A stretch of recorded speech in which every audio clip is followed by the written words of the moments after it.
اور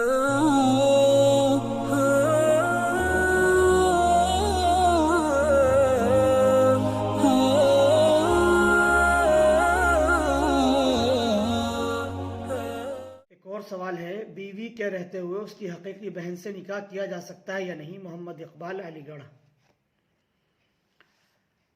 قرآن کریم میں صراحت کے ساتھ حکم موجود ہے کہ دو سگی بہنوں کو بیک وقت نکاح میں نہیں رکھا جا سکتا۔ وَأَن تَجْمَعُوا بَيْنَ الْأُخْتَيْنِ، سورۃ النساء میں حکم دیا گیا کہ حرام ہے کہ دو سگی اور حقیقی بہنوں کو ایک ساتھ نکاح میں تم جمع کرو۔ تو ظاہر ہے کہ سگی بہن سے نکاح نہیں کر سکتے، بیوی کی سگی بہن سے نکاح نہیں کیا جا سکتا جب تک کہ وہ بہن باحیات زندہ ہے۔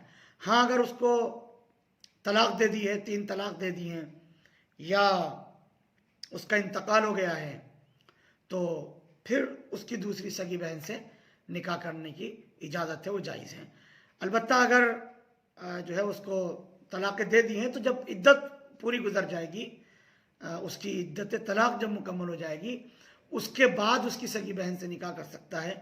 عدت طلاق سے پہلے نکاح نہ کرے، اس لیے کہ جب تک کہ عورت عدت کے اندر رہتی ہے، نکاح کے بہت سارے معاملات شوہر سے وابستہ رہتے ہیں، تو کہیں جمع بین الرختین یعنی دو سگی بہنوں کو جمع کرنا لازم نہ جائے، اس لیے جو نکاح کرے گا وہ اس وقت کرے گا جب کہ اس عورت کی عدت گزر چکی ہوگی۔